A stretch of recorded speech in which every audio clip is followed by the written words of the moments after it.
Hey friends, welcome back.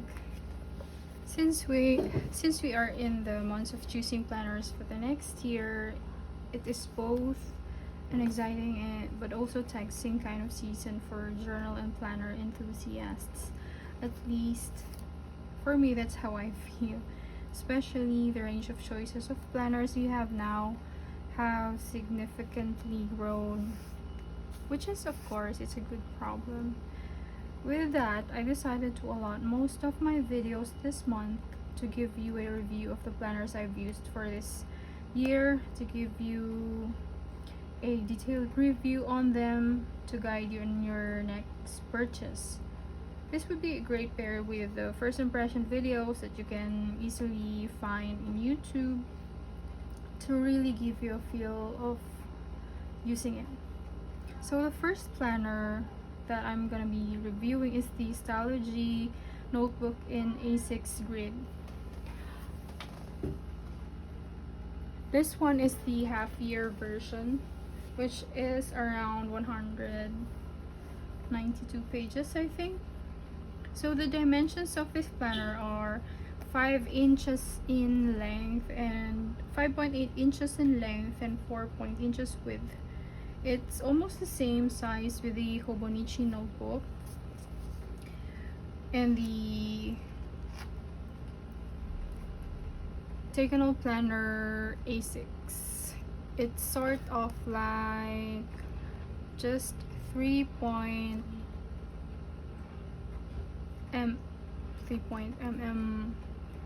mean, the Hobonichi notebook is, I think, has a length of more than 3 mm compared to Stalogy, which is a very minimal difference. And then the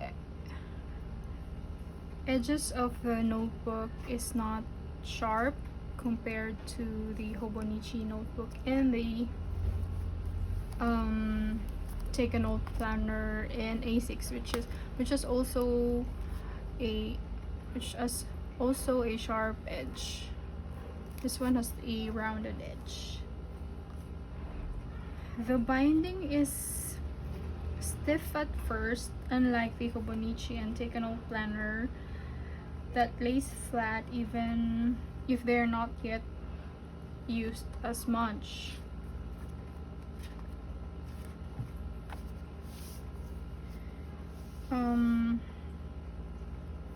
But it's something that I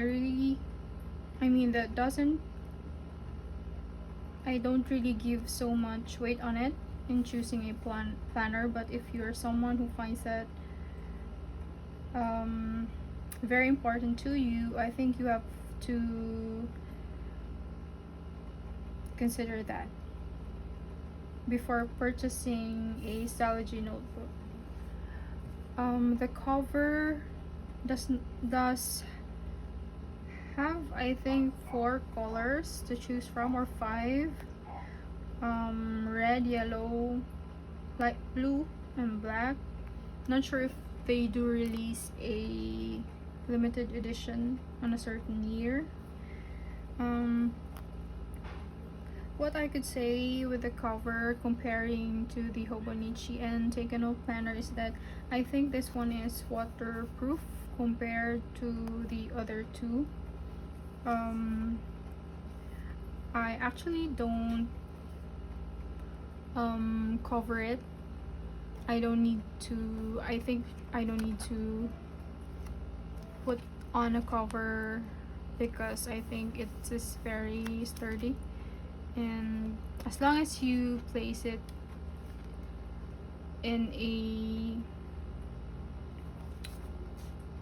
very narrow compartment in your bag, it's fine. So as for the contents, this is the fly leaf. So the fly leaf is in gray sort of cardboard, which I like because of the color. Then it starts immediately with the first page. What I got is again the A6 grid half year. which has 192 pages, so it does last you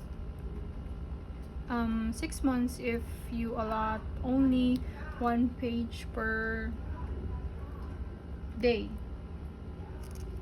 It is typically a notebook and not a planner or journal because it does not have any index pages, calendars, yearly overview, and those sort of things. But I do understand why a lot of people like using it as a planner or journal.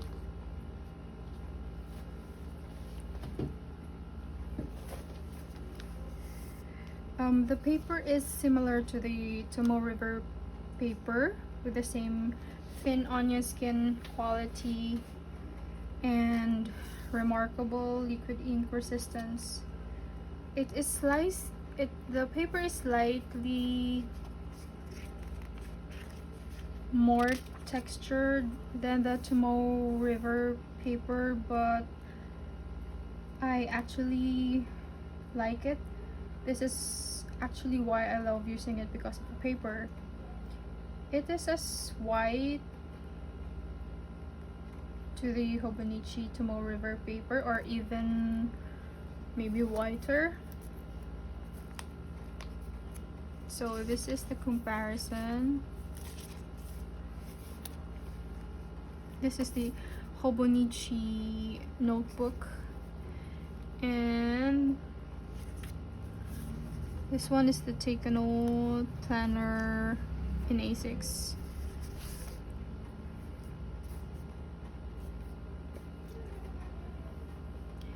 I think it's on the whiter side, definitely not cream.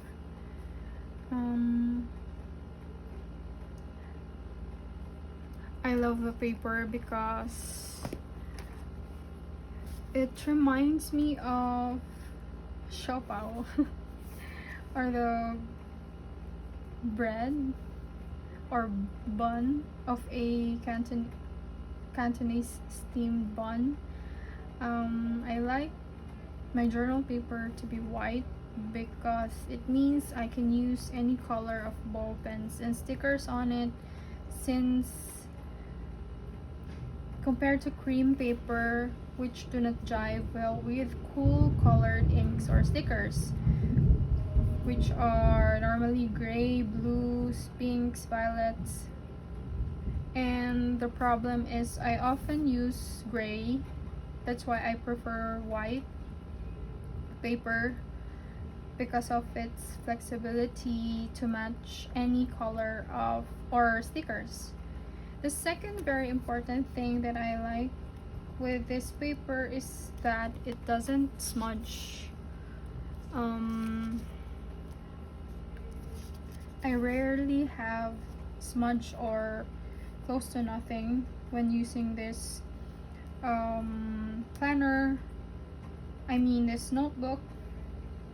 I usually use a regular gel pen, the same gel pen I use for my Hobonichi and Take a Note planner, and this Stalogy notebook is at the top of my list for being so easy to use.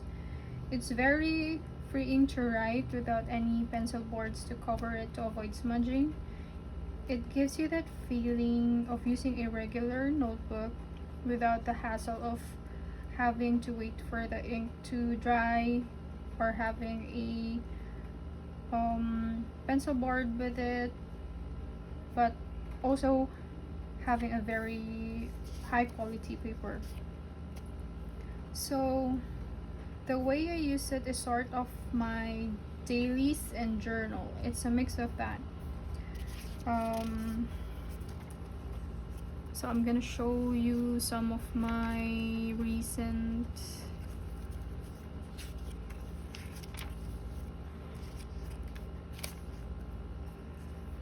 not that one. My daily logs look like.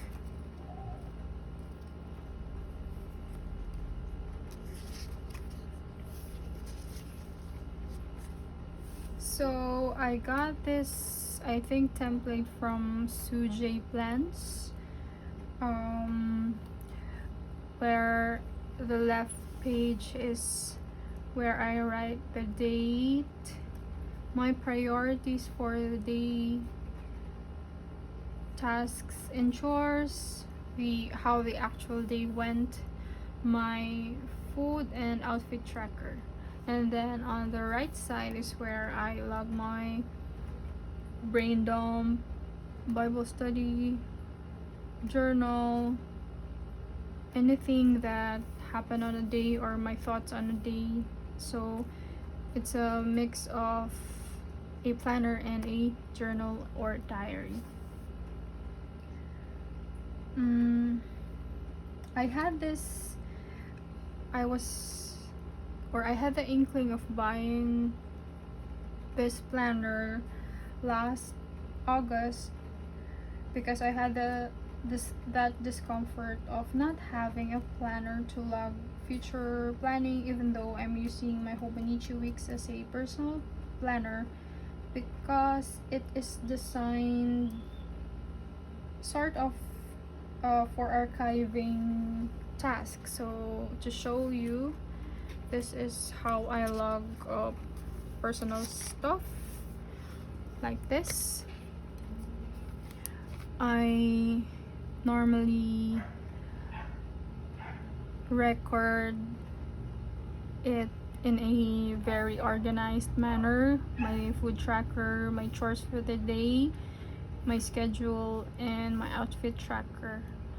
But if I log it in here, I mean what task I have on a certain day, and then just in case I wasn't able to do it, I would have to cross it out. So I don't like having to cross out something in this setup because I don't want it to look unorganized. So this one is sort of my catch-all planner where I put my priorities for the day, and then I will be able to log the actual things I've done, so I wouldn't need to cross out anything because there is the plan and there is also the actual. And I'm just gonna transfer whatever really happened or finished task in a day in here to archive it. That's why I needed this planner.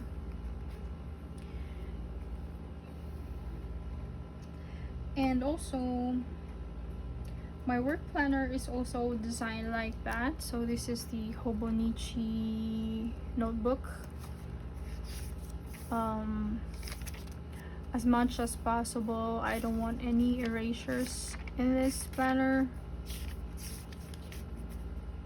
That's why this is also a mix. The schedule is a mix of work and personal tasks, and then I will just have to segregate those depending on which planner it is supposed to be archived. So yeah, that's why I need this.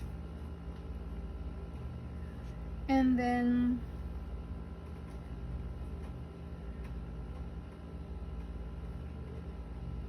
the other issue is that I wasn't able to be consistent with my Bible study and journaling because I don't bring my Hobonichi A5 day free, which has that purpose for my Bible study. And I find that the best time for me to do Bible reading is during lunchtime, so it is wise to have the planner with me.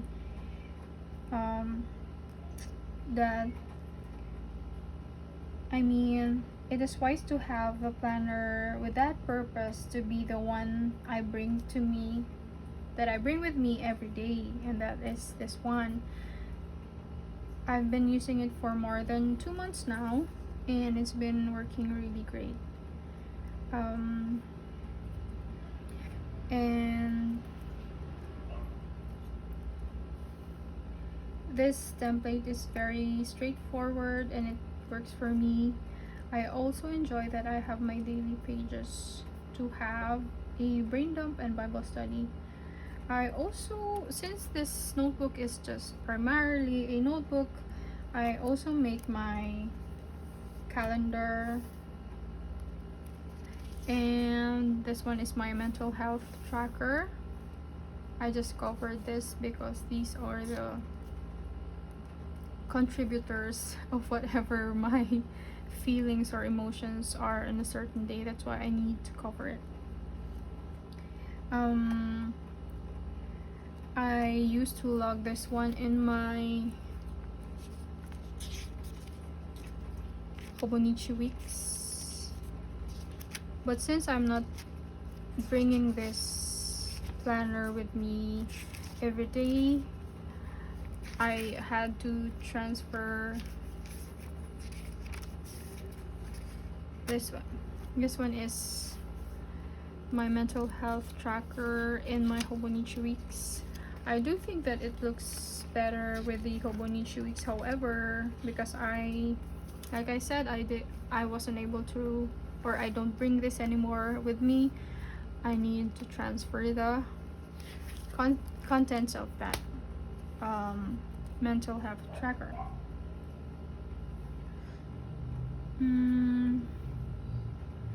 I love this planner because it is so handy and comfortable to use. It gives me that relief that I don't have to worry about not recording something because everything is in here. The grid size is in 5mm, very faint. The grid is very faint and unobtrusive, that it serves as an excellent guide but can easily fade in the background. Before, I only liked using the 3.7mm grids from Hobonichi and Take a Note Planner, but now I can actually work with the 4mm or 5mm, so it doesn't really bother me that much as long as I'm using notebooks with grid lines and not dot grid. There are dates and months you can use at the top, but they're very tiny, so for me, I don't use it actually. There are also timeline in each page, 2 grids in between hours. I also don't use it in my current system. The thing is that it's so faint, that's why it's also unobtrusive. You can almost see it. So I hope I've given you the important things about this planner, and just in case I forgot something, you can write your questions in the comment section. So yeah, these are my current contents or spreads.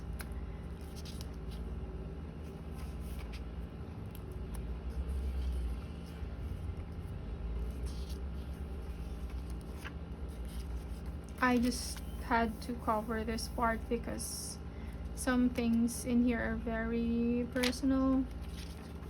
That's why I can't reveal it.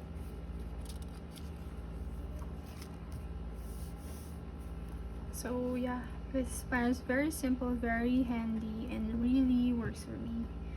So thank you for watching, guys. I hope to see you again next time for my other planner reviews. I hope you've enjoyed the video. Thanks for watching.